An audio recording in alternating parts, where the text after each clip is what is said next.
கனவு எல்லாருக்கும் பொதுவானது. சில பேர் பார்த்தீங்கன்னா எதுக்கு எடுத்தாலும் கனவு காணுவாங்க.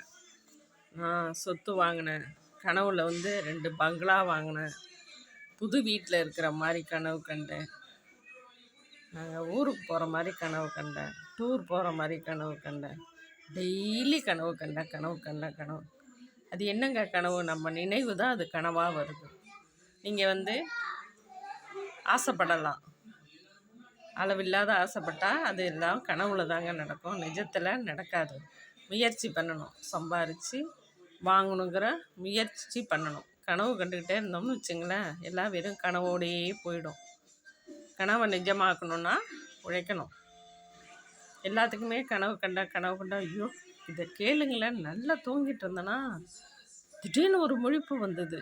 பார்த்தா பெரிய பங்களா வீடு, அதில் இருக்கிற மாதிரி ஒரு வந்துச்சு, நினப்பு வந்துச்சு பாருங்கள். முழிச்சிட்டேன், உடனே முழிப்பு வந்துடுது அதுக்குள்ளே. அது எந்த இடம், சென்னையா இல்லை மைசூரா, எந்த ஊருன்னு தெரியல, ஆனால் கனவு வந்துச்சு.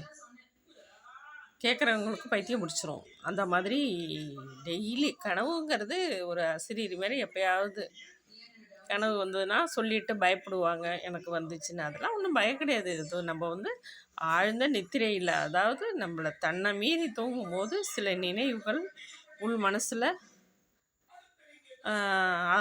ஆழ் மனசுலேருந்து வரும். அது உண்மையாகவும் இருக்கலாம், பொய்யாகவும் இருக்கலாம். உண்மையாக இருக்கிறதுக்கு வாய்ப்பு கிடையாது, எல்லாமே பொய் தான்.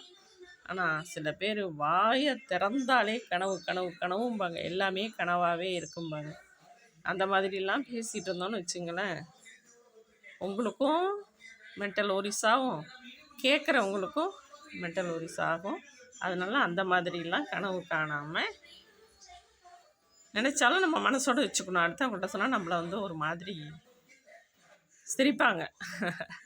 அதனால் கனவு கண்டாலும் எல்லாத்துக்கும் அளவோடு இருக்கணும். கனவு காணலாம், தப்பில்லை. பொழுதுக்கும் அதே கனவாக நினச்சிட்டு இருக்காதீங்க.